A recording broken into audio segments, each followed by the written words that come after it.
탁구 회복의 정선입니다. 날씨가 정말 이렇게 변덕을 좀 부리고 있잖아요. 이게 겨울인가 싶다가도 너무 매섭게 춥고. 근데 예전에는요, 코트를 입을 때 저는 속단추의 의미를 그렇게 깊게 생각을 안 했어요. 그때는 뭐 좀 오픈하고 다닐 정도의 허세가 가능한 그런 건강 상태였다면 이제 점점 속단추에 의지해서 꽁꽁 싸매야지 되는 그런 어떤 몸 상태가 됐는지는 모르겠지만 이 코트의 속단추가 굉장히 알찬 기능을 하더라고요. 일단은 속단추로 잠궈주면 그 겉이 울지 않도록 형태를 잡아주는 역할을 하면서 가장 중요한 바람막이 역할을 아주 중요하게 해내더라고요. 신앙에 있어서도 어쩌면 우리가 겉으로 보여지는 이 겉단추보다 이 속단추의 의미를 한 번 더 생각해보고 한 번 더 채워야 될 때가 아닌가 그런 생각도 해봅니다. 오늘 모실 이분은요. 진짜 여러모로 이 코트의 속단추처럼 든든한 신앙의 여밈 상태를 유지하면서 주님과의 튼튼한 관계를 유지하고 넓은 사역에 또 힘쓰는 분입니다. 저는 이분을 뵙고 너무 떨렸어요. 자, 전 국가대표 탁구 선수이자 현 국가후보 선수 청소년 감독이고요. 지금은 선교사로 사역 중인 양영자 씨를 모셨습니다. 어서 오세요. 반갑습니다. 너무 설레요. 80년대 한국 여자 탁구의 전성기를 열며 녹색 테이블의 여왕이라 불린 전 탁구 국가대표 선수 양영자. 화려한 명성 뒤에 그녀는 팔꿈치 부상과 간염, 우울증에 시달렸지만 그 힘든 시절 가운데 하나님을 만났다. 결혼 후 남편과 함께 떠난 몽골에서 탁구로 선교하며 15년의 선교사의 길을 걷게 된 양영자 선교사. 현재 국가후보 선수 청소년 감독으로 청소년들을 가르치며 하나님을 전하고 있다. 하늘나라의 메달을 꿈꾸는 양영자 선교사의 회복 스토리를 시작합니다. 서울에서 열린 88년 올림픽에서 현정화 선수와 짝을 이루어 복식 금메달. 은퇴를 하고 나서 우울증을 앓게 됐어요. 왜요? 네. 이렇게 선교 훈련까지 받고 뭐 정말 선교사가 될지는 말씀을 보면서 다시 일어나야 된다. 대저 의인을 7번 넘어질지라도 다시 일어난다라는 그런 말씀 붙들고 다시 극복할 수 있었던 것 같아요.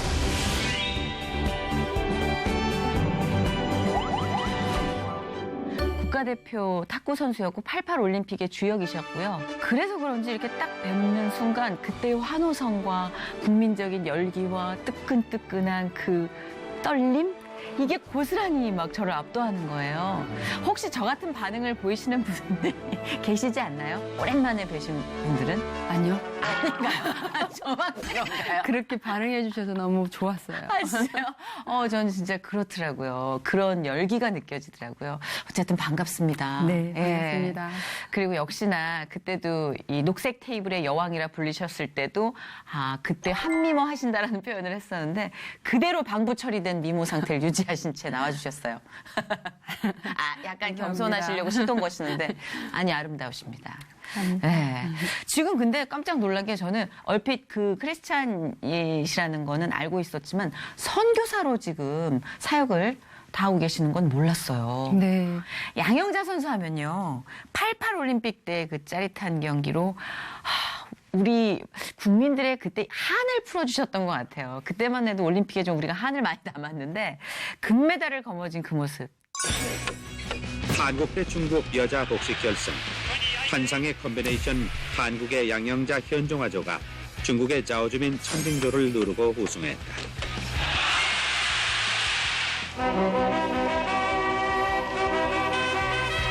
그때부터 시작됐죠. 우리나라의 이 2012년 런던 올림픽까지 우리나라 탁구 선수가 메달을 놓친 적이 없었다고 하더라고요. 네. 그래도 동메달까지 나도 땄었죠. 그렇죠. 근데 이제 아쉽게도 2016년 리우 올림픽 때 노메달이어서 그 점을 좀 속상해 하시는 분도 계시더라고요. 더 그러셨을 것 같아요. 그죠? 네, 여자 선수들은 아무래도 요즘 기량이 조금 더 이렇게 저조돼 있다고 그럴까요? 좀 그런 편이에요. 그래서 전에는 중국만 이제 겨냥하면 됐다면 맞아요. 지금은 이제 중국을 넘어서 또 넘어야 될 벽들이 사실 많이 생겼거든요. 근데 이제 남자 같은 경우는 네. 오히려 상승세 이라고도 할 수가 있어요. 그런데 이번에 3, 4위전에서 아깝게 독일한테 지는 바람에 동메달을 놓쳤는데요. 네네. 그래도 너무 잘했고 선전해서 흐뭇하긴 했지만 메달을 이제 못 딴 것 때문에 그게 좀 사람들이 좀 안타까워. 아쉬워하는 것 같아요. 근데 왜 여자 선수들의 기량이 조금 더 약해졌을까요?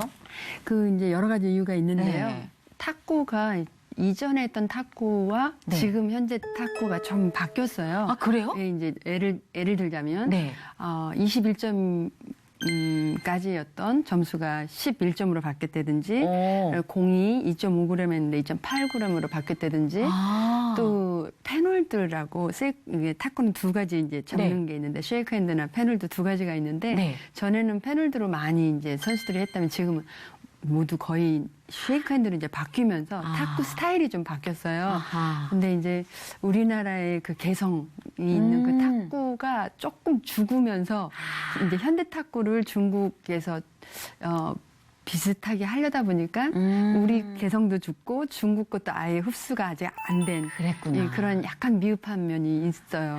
네. 우리는 좀 탁구가 전투적이면서 좀 카리스마 있게 막 매다 꽂는 막 이런 느낌이 네. 많은데 그 쉐이크 핸드라는 게 어감상 느끼기에도 좀 많이 이렇게 왔다 갔다 뭐 변동이 많은 건가 하여튼 네. 그런 변화가 또 있었네요. 네네네. 이래서 게스트를 또 모심에 따라서 그에 합당한 정보를 또 우리가 취득할 수 있습니다. 그 지금은 국가 청소년 이게 국가 후보 선수 청소년은 정확하게 어떤 선수들인지가 이제 궁금해요. 대한체육회에서 이렇게 꿈나무를 키우고 있고요. 그다음에 청소년은 중학생들, 네. 그리고 주니어는 고등학생들 이렇게 세 가지로 나눠서 동계하게 이렇게 훈련을 시키고 있어요. 근데 저는 이제 거기에서 주니어를 이제 맡은 감독인데 고등학생들이죠. 거의. 그렇죠. 네네. 그 질풍노도의 시기. 네, 그래서 고등학생님들.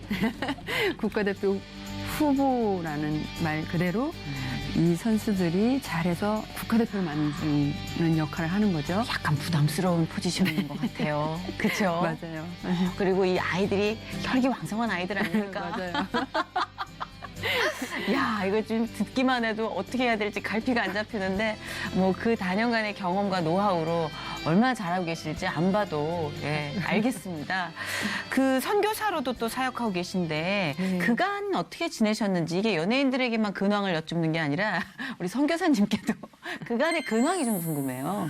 88년 올림픽이 끝나고 저는 이제 은퇴를 했거든요. 네. 은퇴를 하고 뭐 결혼도 하고 이제 두 딸도 얻고 그리고 바쁘셨네요.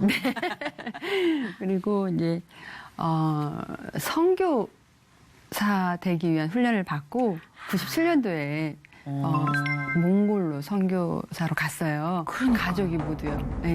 제가 가서 몽골 가셨다는 얘기에 깜짝 놀랐어요. 네, 그래서 거기서 이제 저도 가서 알았는데 네. 내몽골이 있고 외몽골이 있는 네. 걸 알게 되었는데 외몽골에서 6년, 내몽골에서 8년 이렇게 해서 14년 정도 네.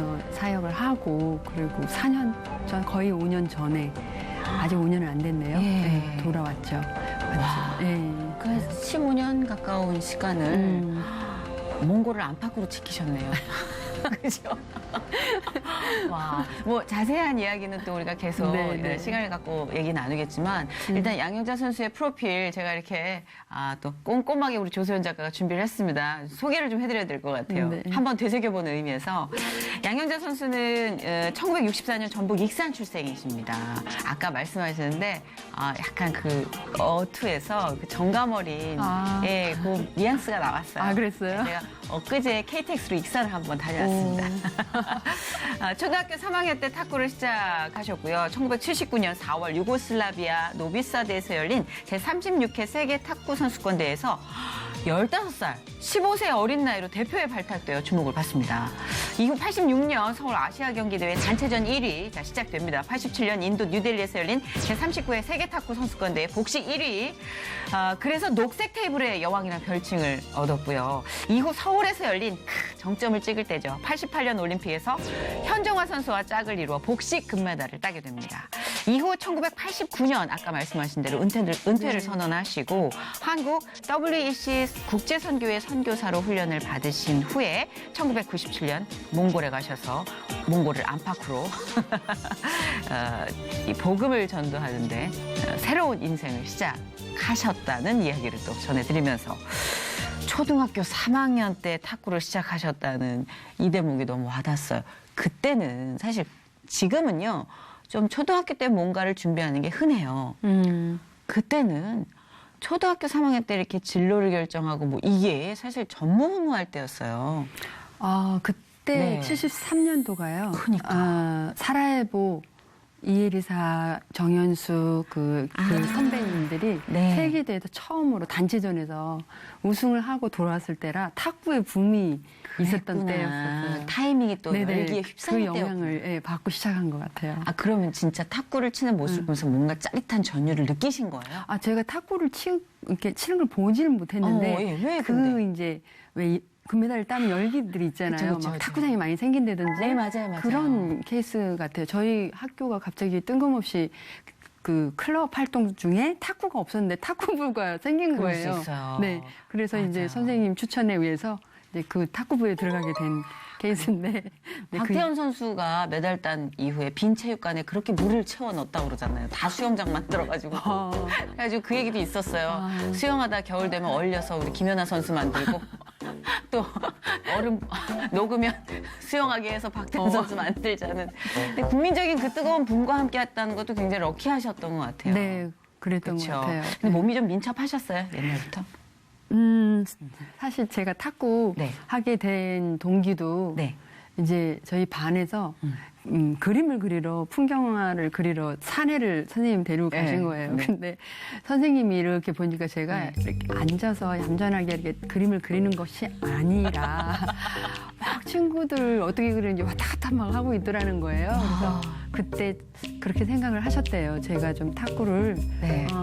좀 운동을 하면 좋겠다라는 생각을 하셔서 저를 추천을 하신 거예요. 탁구 했으면 좋겠다고. 그렇죠. 네. 탁구만큼 왔다 갔다 해야 되는 운동이 어디 있습니까? 선생님이 너무 재밌게. 선생님이 보신 거죠. 왔다 갔다 하는 모습을 보고. 아니 진짜 이렇게 딱 얼핏 뵙기에는 그림 그리실 분 같은데. 은근히 왔다 갔다 하시는구나. 새롭네요. 재미있는 시작이었던 것 같아요. 근데 탁구 시작하시고 바로 두각을 나타내신 거예요? 5학년 때부터 이제 전국대회 나가게 됐는데 그때부터 이제 성적을 내면서 중학교 때 본격적으로 중2 때였는데 네. 고등학교 언니들하고 같이 시합하는 시합이 있었는데 네. 이제 중학교에서도 1위, 중고 합해서 하는 대회에서도 1위 하면서 그때 이제 부각을 저를 시켜준 것 같아요. 그러면서 저도 국가대표가 되고 싶다는 네. 꿈을 갖게 된 것 같고. 저는 완전 운동을 못해요. 그래서 네. 탁구 하실 때 양영자 씨의 그 눈빛이 저는 아주 너무 기억에 남았어요. 특히 이렇게 딱 탁구공하고 딱 처음에 시작하실 때 이렇게 딱 칠 때 그 정말 그 카리스마 있는 눈빛이 어린 나이에도 진짜 실례되는 표현이지만 저 여자 되게 멋있다. 막 이런 어린 마음에. 근데 그 양영자 씨에게도 부상은 피해갈 수 없는 네, 네. 시련이었다고 들었어요. 네. 팔에 이제 테니스 엘보우가 오는 바람에 탁구 하기가 되게 힘들었어요. 왜냐면 네. 너무 이제 아프면 통증이 있으면 이제 막 올리지도 못하고 내리지도 못하고 뭐 구부리지도 펴지도 못할 정도로 이제 팔이 네. 아프거든요. 이제 그래서 탁구 하기가 어려웠는데 뭐 정형외과에 가니까 네. 진통제 주사, 그 대포라는 관절 주사가 옛날에는 있었어요. 되게 지금 정말 있는지 예스럽다. 모르겠어요. 대포. 운동선수들이 많이 맞았어요. 그랬던 것 같아요. 그래서 그 주사 맞으면서 뭐 계속 이제 또 효과가 없으면 또 다시 맞고 이렇게 계속 이어서 그 근본적인 치료는 안 되고 아니고. 그냥 악화만 되지 않을까요? 네네네. 아이고. 그렇게 해서 한 거의 6년 정도 그렇게 맞으면서 했던 것 같아요. 그랬는데 이제 효과 없더라고요. 그렇죠. 하도 많이 맞아서. 그러니까 내성이 생겨버리니까. 네, 네. 그럼 재활 같은 것도 좀 시간이 걸리지 않으셨어요? 그랬는데 사실 아무런 방법이 없었어요. 이제. 그래요. 그래서 저도 그때는 탁구를 그만둬야 되나 보다라고 생각을 했었고 이제 사실 아무 방법이 없으니까 근데 그때 이제 기도원을 가게 되거든요. 네, 어느 분이 한번 어느 기도원 가면 네. 안수기도 통해서 나올 수도 있다는 얘기 이제 듣게 돼서 네네네. 거기에 가게 됐는데 거기서 정말 하나님의 은혜를 받게 돼요. 주여. 복음을 듣게 되었고 예수님을 영접하게 되었고 또 안수기도 통해서 정말 기적과 같은 체험을 얻게 되었고 아, 정말요? 네, 그래서 그때 예수님을 인격적으로 만나는 시간이었죠. 그러니까 참 예수님이 우리를 만나주시는 방법이 천차만별인 것 같아요. 네.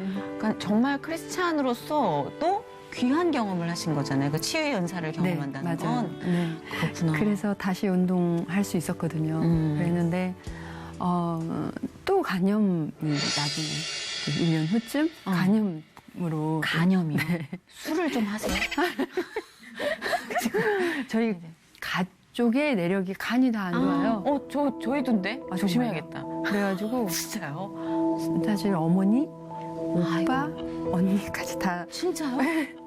간암으로 먼저 천국에 가셨는데요. 정말요? 그래서 그때 저도 한 50일 입원한 적이 있었어요, 병원에. 네. 그렇죠. 간 수치가 또 네네, 올라가고 올라가고 이러면. 맞아요, 이러다 맞아요. 보니까 어머나, 무리하면 세상에. 안 되고.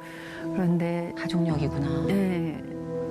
그러니까 연습 많이 못하고 시합 나가니까 이제 속상해. 또 질 때도 있고 뭐 이러니까 네. 근데 또 지면 또 뭐 안 봐주잖아요. 그냥 그렇죠. 국가대표도 탈락시켜버리고 그렇지. 이러면서 탁구를 그만두고 싶을 때도 있었고 포기하고 싶을 때도 있었고 이제 그랬었는데 그 신앙의 힘이 말씀을 보면서 다시 일어나야 된다. 대저 의인을 7번 넘어질지라도 다시 일어난다라는 맞아요. 그런 말씀 붙들고 다시 극복할 수 있었던 것 같아요. 그래서 그렇죠. 말씀 붙들면서 이제 86년 아시안게임이 있었고요. 네. 또 87년도는 세계선수권대회가 있었고 아, 88년도 올림픽 네. 이렇게 있었는데 80년 아시안게임 끝나고 이렇게 병원에 입원을 한 적이 있었거든요. 그때 그만두는 줄 알았어요. 주치의도 이제 무리하면 안 된다고 그래가지고. 그렇죠. 근데 감사하게도 88년 올림픽까지 세상에. 하고 하나님 그래도 금메달 주셔서 네. 따고 그리고 은퇴를 했죠. 어떻게 이렇게 참 신기한 게, 네. 그죠? 정말 눕히실 때는 인정사정 안 봐주시고 그냥 눕혀 놓으시잖아요. 근데 그때 제일 말씀이 달았던 것 같아요.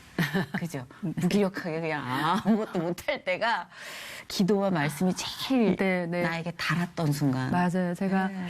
은퇴를 하면서 생각을 해봤어요. 만약에 아프지도 않고 건강하게 정말 상대를 분석하면서 뭐 열심히 연습을 해서 금메달을 땄다면 내가 인터뷰 때 하나님께 영광을 돌릴 수 있었을까. 그쵸. 그런데 그게 아니었거든요. 매 순간순간 시합할 때마다 정말 간절히 하나님 붙들고 하나님께 매달리고 막 이러면서 했거든요.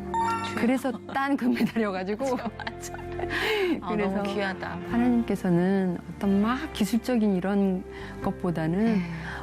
어려움을 통해서 간절하게 기도하는 훈련을 시켰구나라는 생각이 들더라고요. 그런 것 같아요. 그러니까 지나고 나면 그게 조금 어렴풋이 느껴지는데 그 당시에 있을 때는 귀에도 안 들어오잖아요. 됐고 빨리 회복시켜주세요. 막 이런 느낌. 맞아요. 너무 좋네요. 진짜 그 아주 절묘한 타이밍에 만들어주시고 개입하신 하나님의 손길이 느껴져서 더 좋은 것 같고요.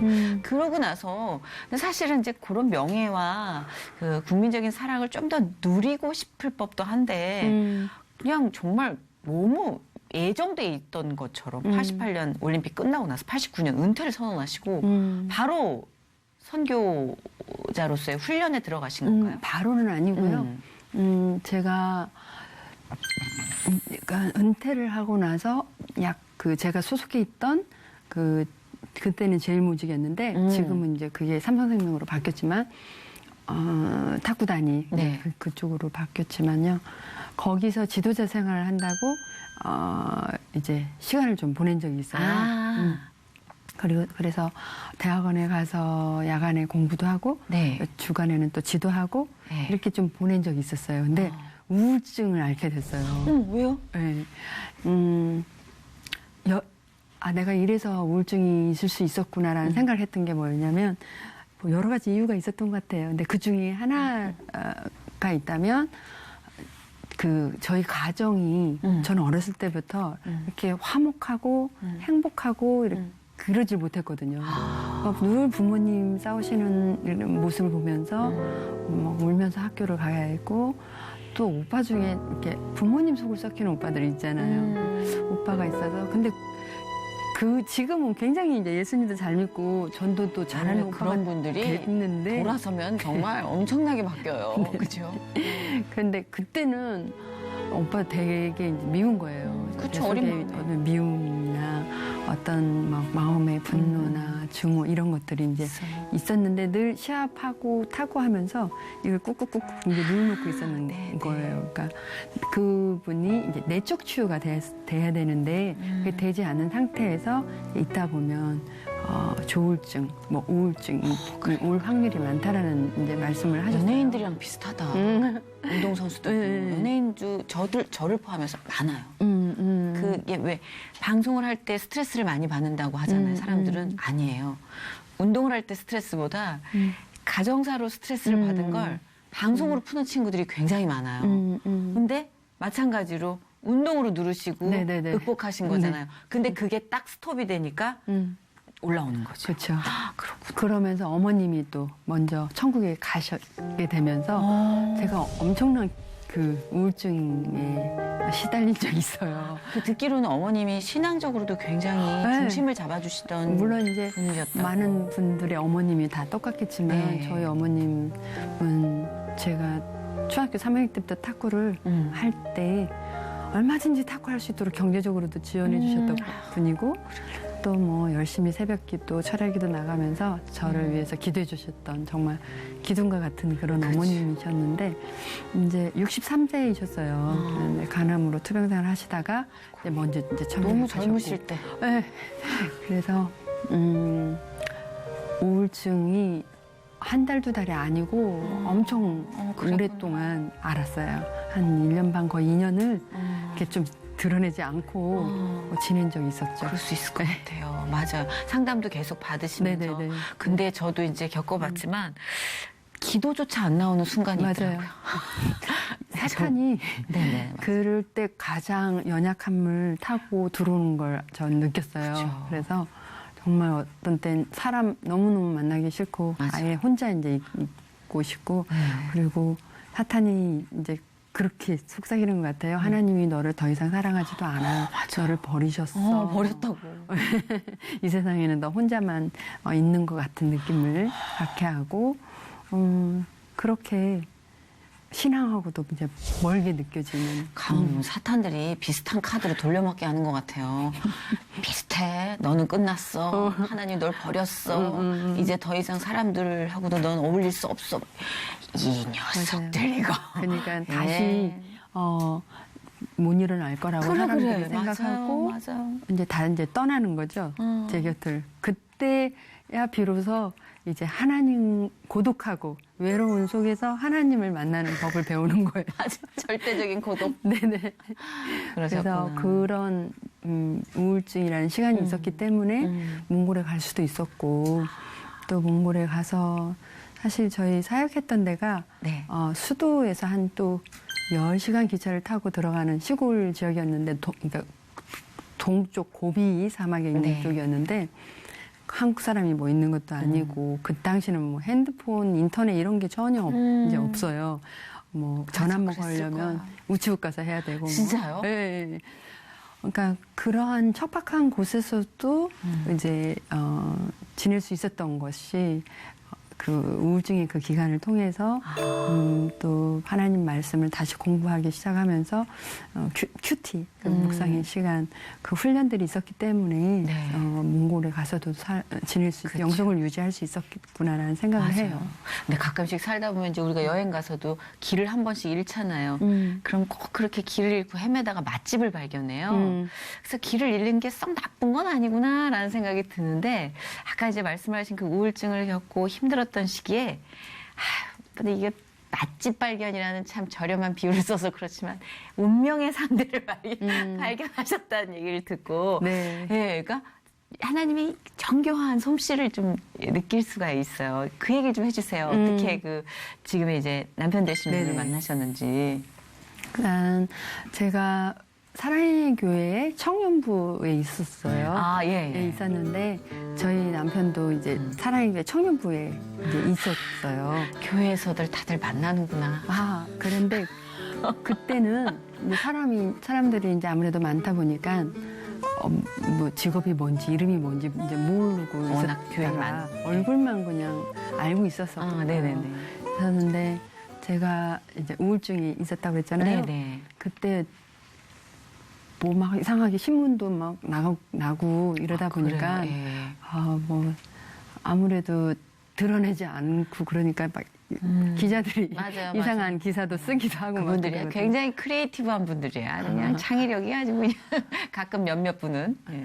그래서 저 아는 그 집사님이 자카르타에 살고 계셨는데 이제 한국에 나오셨다가 이렇게 있지 말고 자카르타에 가자. 네. 그래서 그 집에 가서 한 40일을 머문 적이 있었어요. 네.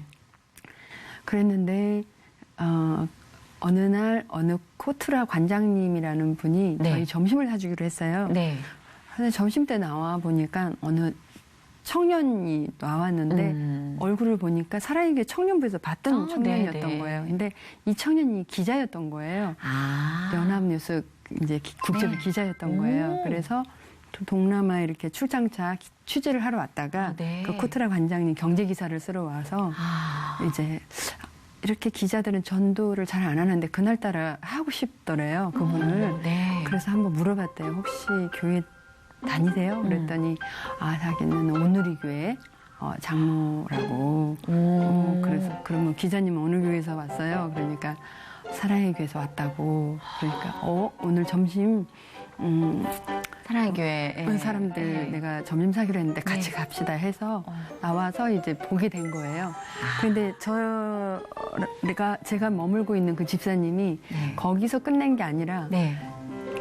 이제 그 인도네시아였거든요, 자카르타. 네네. 2번을 초대를 집으로 한 거예요. 그 인도네시아, 그러니까 자카르타에 머물 기간 동안. 네네네. 그래서 초대를 집에 해서 이 얘기가 이제 오고 가고 하다가 저희 죄송해요. 그 집사님이 뭐 이것저것 신상에 대해서 이제 물어보고 그래서 서울에 가서도 좀 잘 지냈으면 좋겠다. 네, 그랬어요. 그랬는데 나는 왜 밥만 사주지 사람들이? 뭐 이게 신상 이게 있어야 되는데 밥만 먹고 가네. 그러셔서 서울에 오셔서 혹시 이렇게 만나셨어요? 네, 만났는데 그때 제가 아직도 우울증이 회복이 안 되고 있었을 때였거든요. 네네네.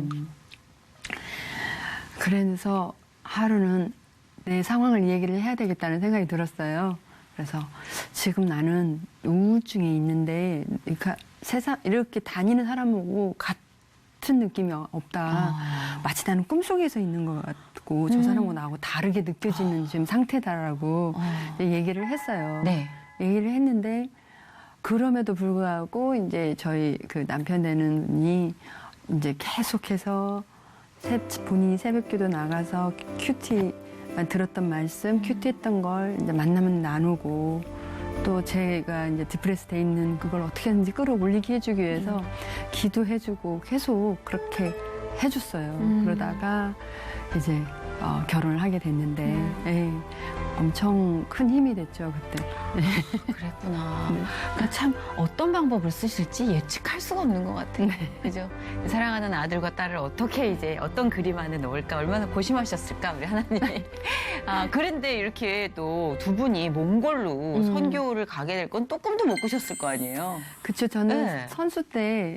선수할 때도 선교사가 그러니까 탁구를 통해서 선교해야 되겠다는 마음은 늘 있었어요. 네. 있었는데 저희 남편이 이제 그 기자 생활을 하면서도 언제든지 그 선교의 비전이 있는 자매를 만나면 선교사로 가야겠다라는 생각을 늘 하고 있었던 기가 막히네요. 형제더라고요. 그랬구나. 네, 그래서 그게 이제 맞은 거죠. 그래도 저는 이렇게 선교 훈련까지 받고 뭐 정말 선교사가 될지는 그건 몰랐어요. 그냥 다리 탁구하면서. 반만 걸칠 줄 알았는데 두 다리 다 빠질 줄 정말 우리 모두 그런 생각 속에 살잖아요. 약간 네네. 반만 걸쳐야 돼요. 왜냐하면 이제 워낙 그게 막중한 임무라고 생각을 하니까 미리 마음이 겁을 먹고. 근데 일단 가셨어요. 이제 가셔서 자녀를 또 이렇게 양육을 하시면서 선교 사역을 오래 하셨더라고요. 보니까 한 15년 가깝게. 네, 14년. 14년을 하셨는데 야, 여기 스토리도 만만치 않을 것 같아요. 아까 말씀하신 그 낙후된 조건뿐만이 아니라 좀 배척하는 이런 마음들도 많이 있었을 거 아니에요. 어땠어요? 그때는 이제 사람들은? 몽골이요. 네. 90년도 때는 이제 사회주의에서 벗어나서 자본주의로 이렇게 시장 경제로 들어설 때였어요. 아, 네. 그러다 보니까 사람들이 이렇게 마음이 좀 더 공허하고 이런 때이기 때문에 복음이 그때 막 들어가면 이 사람들이 조금 더 부흥할 수 있는 나라가 몽골이 되겠다라는 이미 준비되어 있었군요. 네, 저희 그 마음은? 남편이 이제 2번 먼저 답사를 갔다 와서 그 얘기를 해줬어요. 그랬구나. 그래서 몽골로 갔으면 좋겠다 그래서 가게 된 계기가 그렇게 해서 가게 된 계기가 되었고요. 갔는데 사실 성경훈련 받을 때 뭐 문화 충격이니 뭐 이런 것들을 좀 이론적으로 배워요. 네네.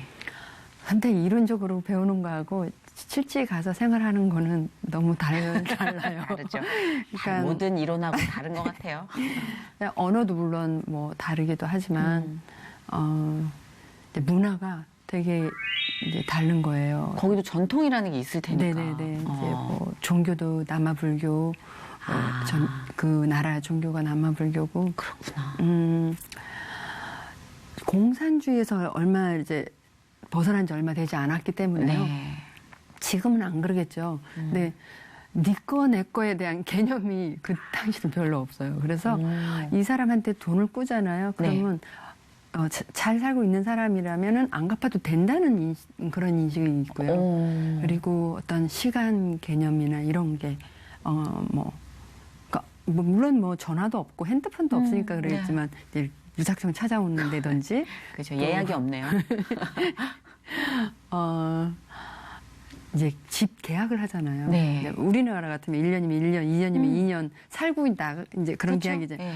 계약은 해요. 네. 근데 필요가 없어요. 언제든지 그 주인이 그 집에 들어가서 살고 싶으면 나가라고 그래. 위약금도 없겠네요. 그런 거 뭔가 너무 이제 황당한 거죠. 중간에 이제 진짜. 너무 추운데 어디 가서 집을 얻으라고 뭐 이런 것들도 그렇죠. 이제 처음에는 그런 서러움도 있었고 막 그렇겠다, 진짜. 좀 충격도 있었고 이삿짐을 다 싸고 몇 시까지 컨테이너로 이제 기차역까지 나와야 되는데 그거를 아무래도 미심쩍어서 몇 번을 확인하고 또 확인하고 했는데도 네.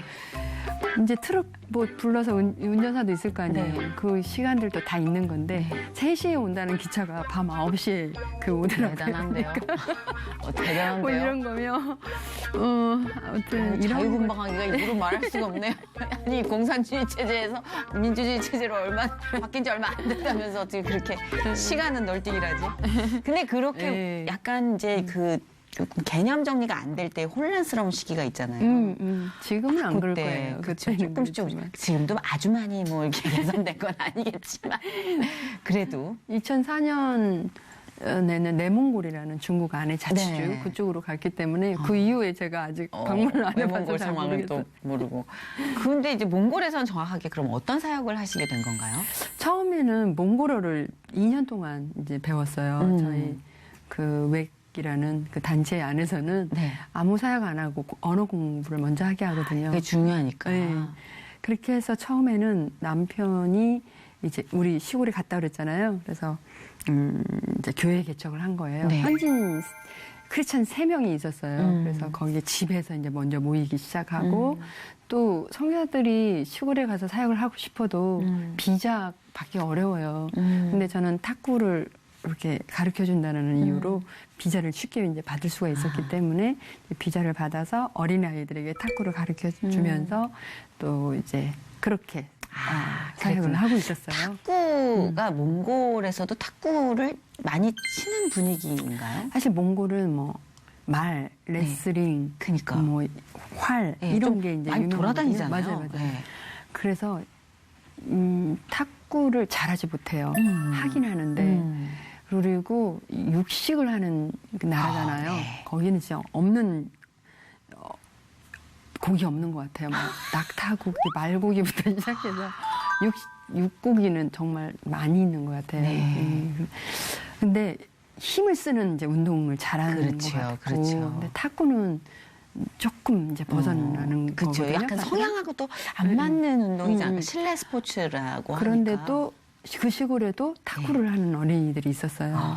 그래서 탁구대를 이제 우리가 가져간 탁구대 설치해줘서 탁구도 가르쳐주고 이렇게 하면서 처음에는 그렇게 사역을 했고 또 나중에는 이제 남편이 이제 신학을 했었거든요. 한국에 있을 때. 그래서 히브리어, 헬라어 이제 신학교에서 그런 것도 가르쳐 주다가 성경 번역을 이제 외몽골의 성경 번역 리뷰 감수하는 작업을 맡게 된 거예요. 그걸 하면서. 근데 남편이 사실 그 연합뉴스에 있을 때도 그냥 그런 취재 기자가 아니었고 번역 기자였어요. 그래서 한국 뉴스를 영어로 번역해서 해외로 보내는 일을 6년 정도 했는데 세상에. 그때는 왜 그 일을 했는지 몰랐죠. 근데 하나님께서 그 재능을 준비시킨 통해서 거예요. 번역으로 6년 동안 일을 시키고 네. 성경 번역자로 세우신 건데요.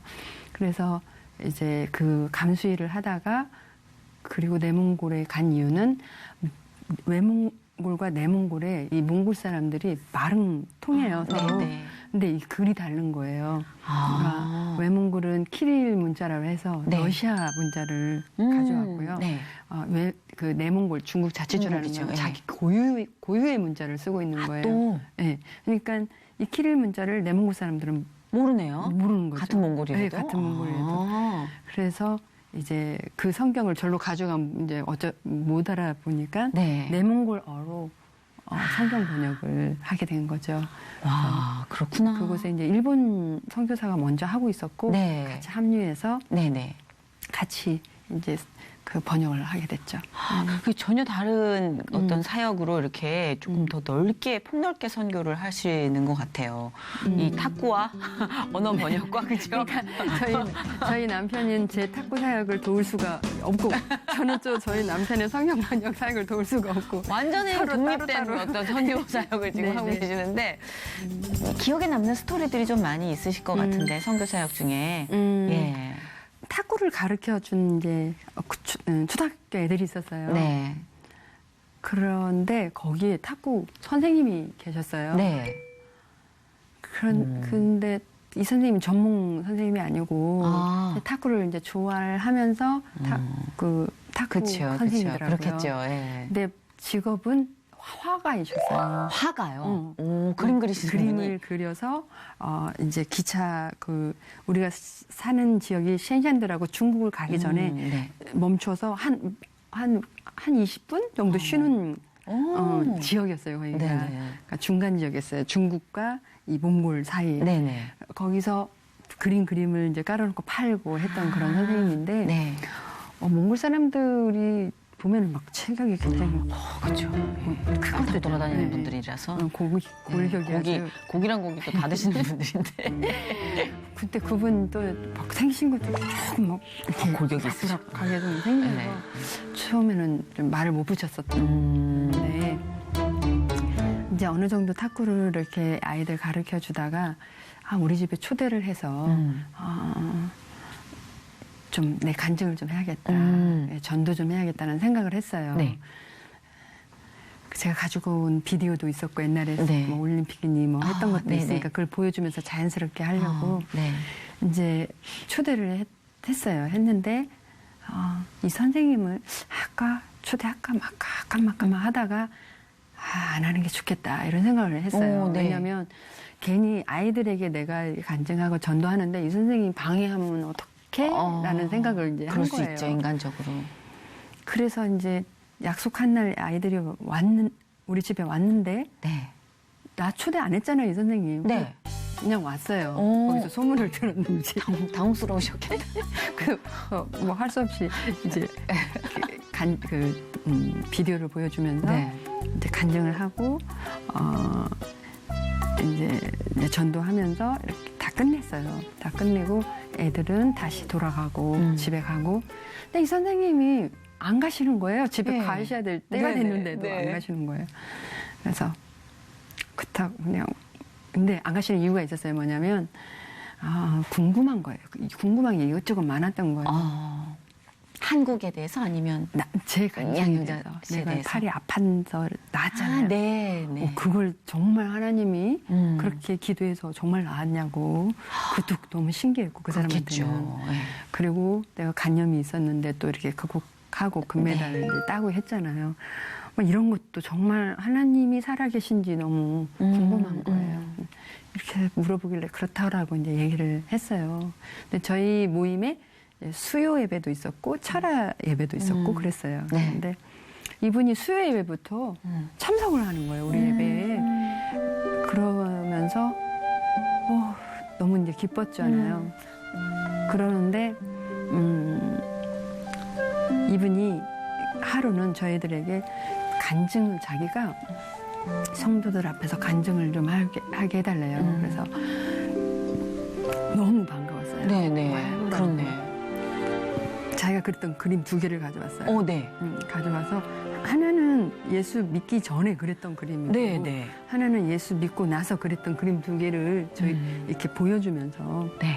내가 이렇게 예수 믿기 전에는 이렇게 어두웠던 사람이었다. 이 그림을 좀 봐라. 그런데 예수를 믿고 나서 이렇게 내 그림 밝아졌다라고 이러면서 간증을 하는데 너무너무 이제 감격스러운 거예요. 방해할까봐 걱정했던 분이. 맞아요. 그래서 아. 그 다음에는 이제 그 학교 강당에 탁구 가르치러 갔는데 네.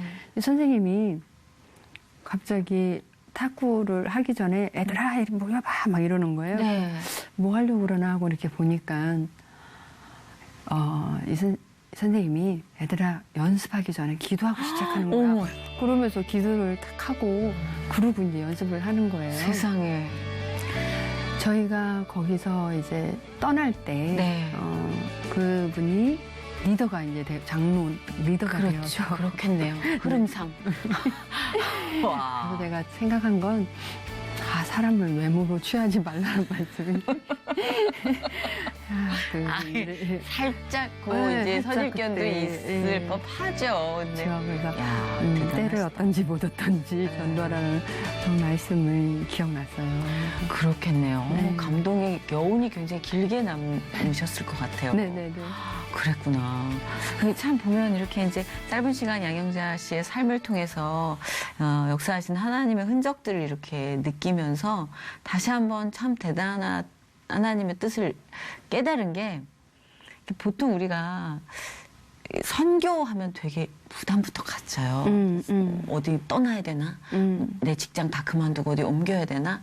근데 물론 그런 선교의 사역도 있지만 지금 하고 있는 일로도 충분히 내가 선교를 할 수 있다라는 거. 그럼요. 그렇죠? 탁구든 그 무엇이든 간에 그거를 활용하시는 하나님. 그러면서 점점 지경을 넓혀가신 하나님의 흔적을 보게 되니까 네, 또 꼬리를 한번 내립니다.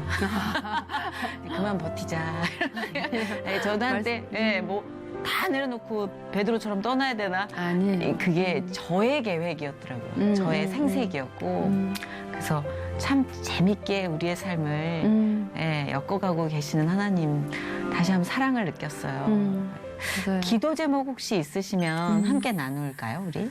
제가 하고 있는 일이 이제 그 국가대표 후보 선수 청소년들 가르치는 일이라 했잖아요. 근데 이 선수들이 매일 저랑 같이 제가 가르치는 상황이 안 돼요. 이게 예산 문제도 있기 때문에 중요하죠. 동계훈련 20일, 하계훈련 20일 그때만 이제 선수들이 각 전국에서 잘하는 아이들을 모아서 한 32명이 이렇게 훈련을 받고 있는데 이제 이 선수들에게 전 믿음을 이제 심어주는 것이 제가 지금 그쵸. 할 수 있는 일이잖아요. 그쵸. 그러다 보니까 또 떨어져 있을 땐 카톡을 통해서 이제 말씀을 늘 보내고 있고 그런데 바라기는 이제 선수들이 가랑비 옷 젖는다고 이 말씀을 좀 들으면서 보면서 믿음이 좀 자랐으면 믿음의 주역들로 자랐으면 하는 그런 기도 제목이 있고요. 오늘 짧은 시간 함께 해주셨는데 굉장히 그 영향력 있으신 분인 것 같아요. 크게 복식으로 큰 소리 안 내셨는데도 굉장히 몰입을 시키시네요. 감사합니다. 네, 고래고래 소리를 질러도 그냥 별로 안 듣고 싶은 사람이 있는가 하면 조근조근 속삭이시는데도 계속 빨려 들어가서 이야기를 들었던 건 아마도 하나님께서 함께 하시기 때문이 아닌가 싶어요. 어느 길을 가시든 간에 저희가 함께 축복하고 또 기도하겠습니다. 오늘 귀한 시간 내주셔서 감사합니다. 아이, 고맙습니다. 고맙습니다. 네.